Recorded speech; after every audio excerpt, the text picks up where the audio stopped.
Seorang bocah berusia 10 tahun asal Jalan Saguraya, Perumnas Simalingkar, Kota Medan, Sumatera Utara meninggal dunia usai digigit anjing peliharaan milik tetangganya. Saat itu pelajar kelas 4 sekolah dasar melintas di depan rumah tetangganya yang berjarak 10 rumah dari kediaman korban. Diduga pagar rumah tidak tertutup rapat. Anjing peliharaan tersebut keluar dari dalam rumah dan menggigit paha korban yang sebelumnya sempat kabur. Korban sempat dibawa ke Rumah Sakit Umum Pusat Adam Malik Medan untuk mendapatkan perawatan. Beberapa hari kemudian korban akhirnya meninggal dunia dan telah dikebumikan di TPU yang tidak jauh dari rumahnya. Hari Sabtu itu panasnya naik turun. Terus dia udah mulai menjulurkan lidahnya, bawaannya udah seperti seekor anjing gitu, kepanasan. Terus dia tingkah lakunya seperti anjing lah, bawanya tidur aja, makan nggak bisa makan, asal makan muntah. Jadi dia ya kayak mana dibilang ya, liurnya pun juga udah keluar. Sementara itu, Satuan Reserse Kriminal Polrestabes Medan masih mendalami kasus bocah berusia 10 tahun yang meninggal usai digigit anjing peliharaan pada Kamis lalu. Kami masih mendalami apakah ada tidaknya perbuatan pidana sehingga masih dalam penyelidikan. Sampai saat ini kami sudah menginterogasi beberapa saksi termasuk pemilik anjing, termasuk orang tua korban, namun kami belum menemukan unsur pidananya. Sampai saat ini pihak kepolisian sudah meminta keterangan terhadap sejumlah saksi, orang tua korban dan pemilik anjing. Sebelumnya keluarga korban melaporkan kasus tersebut ke Polsek Deli Tua. Dari Medan, Sumatera Utara, TV One mengabarkan. Dapat apa ya, sertifikat atau apa? Dari tayangan kami tadi, pemirsa, Anda sudah mendapatkan bagaimana setidaknya kronologi singkat mengenai kejadian. Apa yang dialami oleh Rizal selaku anak yang berusia 10 tahun ini yang harus kehilangan nyawanya setelah digigit oleh anjing tetangganya. Nanti kita akan perdalam mengenai kasus ini karena pihak keluarga korban juga membawa kasus ini melalui jalur hukum. Dan kita akan lihat tadi sudah kita dengarkan bagaimana pihak kepolisian mengatakan tidak atau belum ditemukan unsur pidananya. Yang sudah bersama saya narasumber Bapak Kudri Sitompul selaku pengamat hukum pidana. Selamat malam Pak Kudri. Selamat malam Mbak Putri. Baik, tadi sudah kita jelaskan bersama Pak Kudri belum menemukan unsur pidananya. Nanti kita akan gali lebih dalam lagi. Pak Kudri pasti punya pendapat. Tapi juga sudah bersama kita Ibu Lia Pratiwi, ini juga merupakan ibu dari korban. Assalamualaikum warahmatullahi wabarakatuh. Selamat malam Bu Lia. Waalaikumsalam warahmatullahi wabarakatuh. Selamat malam juga Ibu. Bu Lia, kami turut berduka cita atas duka dan juga musibah yang menimpa Ibu dan juga keluarga. Kehilangan putranya akibat apa yang terjadi pada hari Kamis. Pada saat itu putra Ibu digigit oleh anjing tetangga. Semoga keluarga yang ditinggalkan ini mendapatkan ketabahan, Bu. Amin. Baik, Bu Lia, mungkin juga bisa cerita ketika anak Ibu kemudian mengeluh setelah sakit begitu, setelah digigit anjing mengeluh kesakitan, sudah sempat dibawa ke rumah sakit begitu ya Bu? Apa kata dokter Bu saat itu?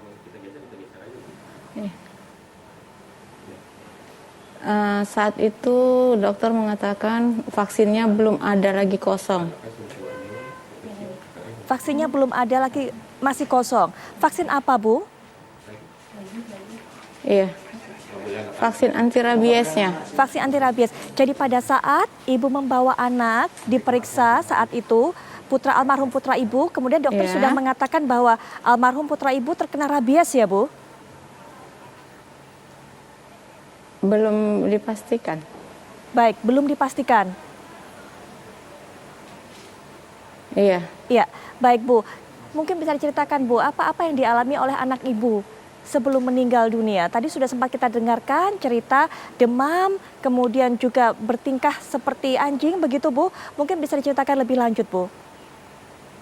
Iya. Di saat setelah suntikan pertama, dia mengalami panas tinggi dan muntah-muntah. terus mencret hingga sampai hari Minggu masih mengalami mencret.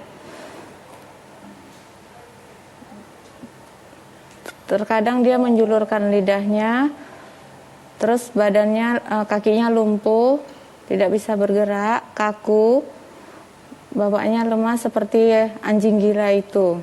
Baik, berapa kali Ibu bawa ke dokter, Bu? Pertama saya bawa ke rumah sakit Adam Malik. Di sana karena tidak ada vaksinnya, terus saya cari lagi ke puskesmas, tapi tidak ada. Baik, Bu Lia, setelah itu apa sudah menemui kemudian tetangga Ibu pemilik anjing itu?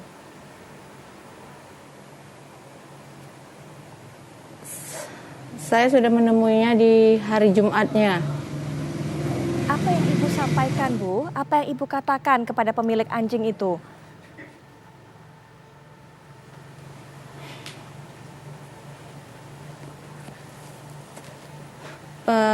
Saya sudah mengatakan kepada pemilik anjing bahwasanya anak saya digigit oleh anjingnya. Tapi mereka tidak ada etikat baiknya untuk minta maaf ataupun apapun sampai saat ini. Apa yang dikatakan, Bu, oleh tetangga pemilik anjing itu?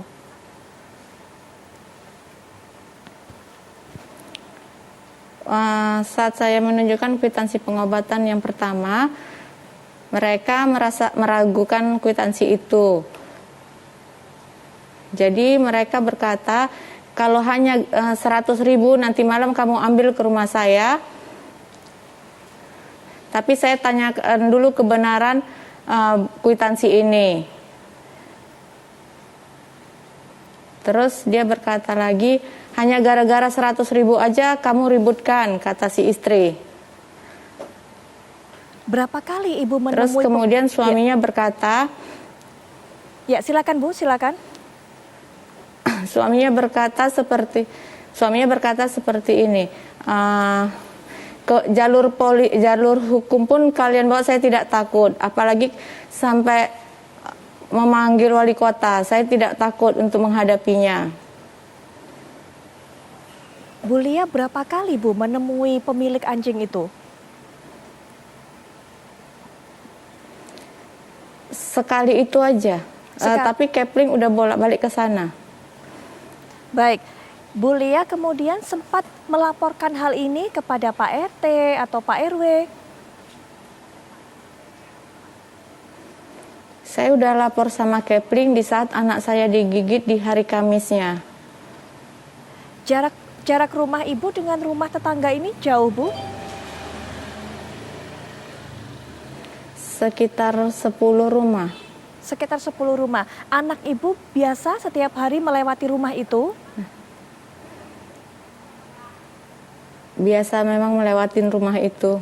Baik, Ibu memang sering melihat pemilik anjingnya ini sering mengeluarkan anjingnya atau seperti apa, Bu? Biasanya pintu pagarnya selalu tertutup, jadi anjingnya tidak pernah keluar. Tapi pada saat kejadian Kamis lalu, pagarnya terbuka, begitu Bu? Iya, karena tukang aqua datang. Ada anak lain, Bu? Mungkin teman anak Ibu atau mungkin orang-orang lain yang sempat juga bercerita sempat digigit oleh anjing dari pemilik anjing itu? Kalau itu saya kurang tahu, Bu. Jadi pada saat kejadian Kamis itu hanya putra Ibu saja yang digigit ya, Bu? Iya. Baik, pihak pemilik anjing ini tidak ada permintaan maaf atau apapun kepada Ibu? Sampai saat ini belum ada permintaan maafnya. Baik, kemudian Ibu melaporkan hal ini kepada pihak kepolisian? Iya. Saya dengar itu juga merupakan permintaan dari almarhum putra Ibu. Mungkin bisa diceritakan.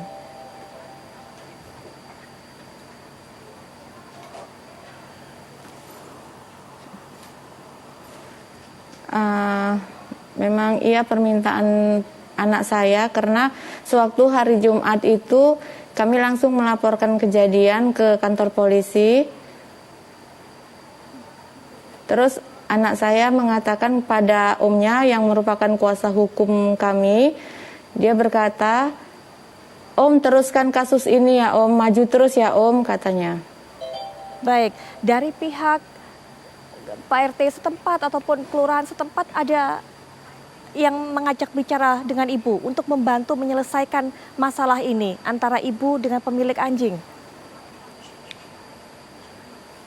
Ada Bapak Kepling.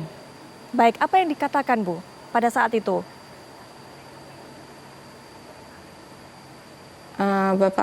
Bapak Keplingnya mediasi si pemilik anjing. Datang ke pemilik anjing, Tapi kemudian mereka tetap, iya, mereka membantah. Mereka seperti menantang gitu loh, Bu. baik. Tapi pemilik anjing ini memang mengakui bahwa anjingnya menggigit putra ibu. Memang sempat mengakui seperti itu, Bu? Iya, di saat ada Pak Kepling, memang dia mengakui seperti itu. Baik, pemirsa sebenarnya kami juga sudah mengundang pihak kepolisian, Pak Kudri dan juga pihak pemilik anjing untuk bisa terlibat dalam perbincangan ini untuk juga bisa memberikan informasi lebih jauh lagi. Tapi memang sampai saat ini, sampai diskusi ini kita lakukan kemudian tidak ada dari pihak kepolisian ataupun pemilik anjing yang bisa ikut bergabung. Pak Kudri mungkin bisa berikan pandangannya secara hukum yang akan kita bahas, kita pertanyakan apakah memang bisa kemudian pemilik anjing ini harus melakukan pertanggungjawabannya secara hukum. Karena kalau tadi Pak polisi berkata bahwa hingga saat ini belum ditemukan unsur pidananya. Seperti apa Pak sebenarnya? Ya, kalau menurut pandangan saya, kalau dengar cerita itu tentu bisa dikenakan pasal 359 KUHP ya. Ya, barang siapa orang karena kealpaannya menyebabkan meninggalnya orang lain. Dan dikaitkan dengan pasal 490 KUHP ya, karena hewan itu kalau misalnya pemiliknya itu tidak hati-hati, bisa hewan peliharaannya itu menyerang orang sehingga mati, itu bisa dihukum juga gitu ya. Jadi itu ancamannya 5 tahun itu, ya kan. Nah ini ada kasus memang ini di Medan juga itu ya, tahun 2014 kalau salah itu ya kasusnya begitu ya. Nah, selain dari pidana, ya kan, ini bisa pihak yang dirugikan itu bisa menuntut secara perdata dan di pengadilan Medan pun perkara yang dalam kasus itu pihak yang dirugikan korbannya itu gugatannya dikabulkan. Jadi saya nggak tahu ya yang dimaksud belum tidak ada unsur pidananya apa gitu. Apakah tidak ada barang bukti ya, kalau misalnya tidak ada barang bukti mungkin ada saksi-saksi kan banyak bahwa yang menggigit anjing ya, yang anjing yang menggigit korban itu adalah kan ada pemiliknya. Baik. Jadi ini dalam teori hukum itu ada yang namanya strict liability, jadi ada pertanggungjawaban langsung kepada orang yang bertanggung jawab terhadap satu hal ya misalnya. Jadi teori strict liability itu kan biasa juga dikenal untuk tindak pidana pencemaran lingkungan ya. Tapi ini sebenarnya juga bisa dipakai pada teori kasus ini karena kan yang melakukan katakan pelanggaran itu kan bukan manusia. Baik. Ya, tapi anjing ya. Tapi menurut undang-undang ya KUHP dalam hal ini orang yang memelihara itu ya dia mempunyai tanggung jawab. Mengenai saksi bukti mungkin juga Bu Lia bisa bercerita. Bu Lia, pada saat kejadian itu Bu, pada hari Kamis, siapa saja Bu menurut cerita anak Ibu yang menyaksikan peristiwa itu, yang tahu bahwa anak Ibu digigit anjing, siapa saja yang melihat? Apakah pemilik anjingnya juga melihat langsung Bu? Yang melihat jelas itu temannya. Ada berapa orang Bu teman putra Ibu pada saat itu? 1 orang. Baik, pemilik anjingnya. Sama neneknya juga mengetahuinya. Nenek dari? Dari si anak, dari si temannya. Nenek dari temannya. Baik, pemiliknya sendiri Bu, Iya. pada saat kejadian itu, pada saat anak Ibu digigit, apakah pemiliknya ada di situ melihat langsung Bu?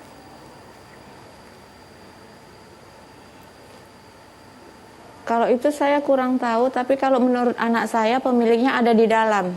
Pemiliknya ada di dalam rumah. Iya. Baik, baik Pak Kudri. Hal seperti ini seharusnya pihak polisi memanggil para saksi, kemudian juga memanggil pemilik anjing tersebut. Iya, Dan sudah mestinya, dikatakan ya. tadi Bu Lia berkata bahwa pemilik anjingnya juga mengakui bahwa anjingnya telah menggigit korban. Pak Kudri. Kita belum jelas ya penjelasan petugas itu, apakah memang polisi sudah memanggil atau belum, Betul, gitu, ya kan? betul. Ya kan, apa sudah ada laporan gitu kan, ya kan, dari pihak korban atau belum, ya. Jadi kan memang ada proses ya, kalau penyelidikan, ya kan, sebelum ke penyidikan kan penyelidikan dulu ya, ditanya proses gitu ya. Nah tetapi kalau di dalam